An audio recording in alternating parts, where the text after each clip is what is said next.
Okay, we're on the west side of the house. There's the west side of the house. West exterior wall behind the gate, behind the fence.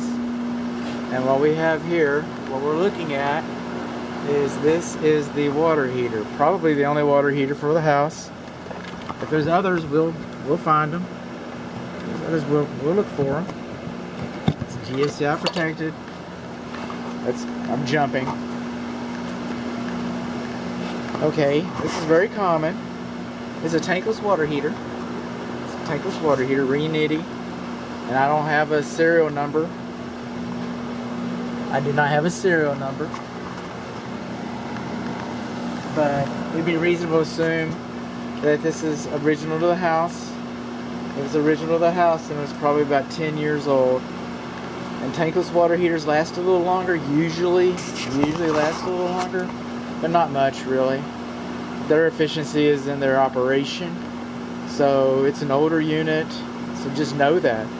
Just know that. And they last a lot longer if, it's a big if, this is how you clean it out. It's supposed to be backwashed once a year. It's supposed to be cleaned out. And that bolt looks like it's never been used. It does not look like it's ever been cleaned out. That little flimsy cover right there, it's not cracked or anything. It's never been worked on. And this label right here where it says gas, that's a service port right in there. And it doesn't have a cap on it. It doesn't have a cap, it has that tape. And the reason is you can just bolt this up and it'll work. And you'll probably save money.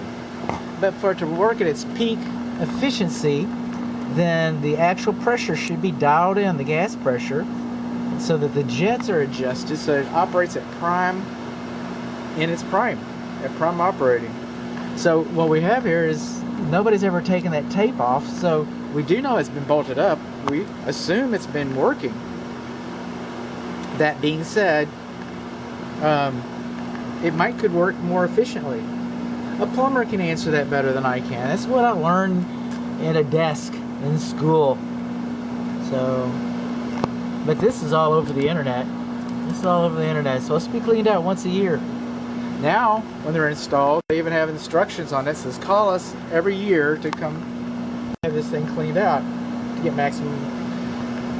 This is a pressure. Some people call them temperature pressure relief valves, but that's on a conventional water heater. On a tankless water heater, it's just a pressure valve.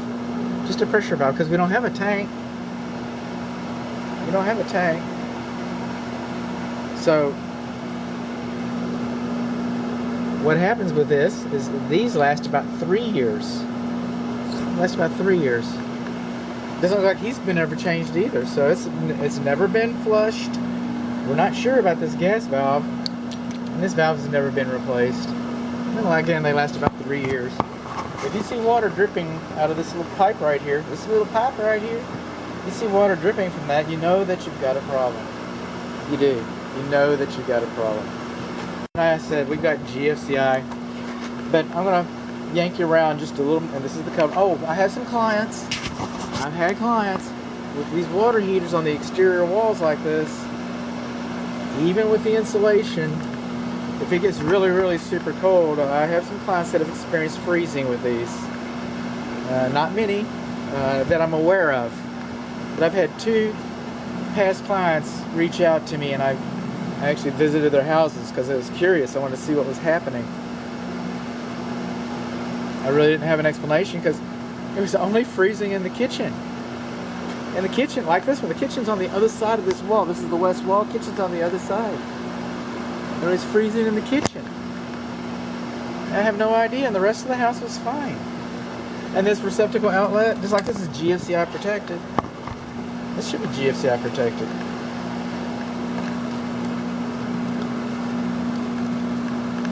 It's not. It's not GFCI protected. It's also mounted flush up, so if a water leaks from this is your water heater. These are water pipes. This is a clean out. This is a flush valve port. If water leaks on this, it gets down in the electrical system. Down in the electrical system, just like that. And I'm going to jump around just a moment here, over here on the sidewalk. You see that hole right? See that hole right there from Hillbilly Home Inspection? Found these holes over here. You see that hole?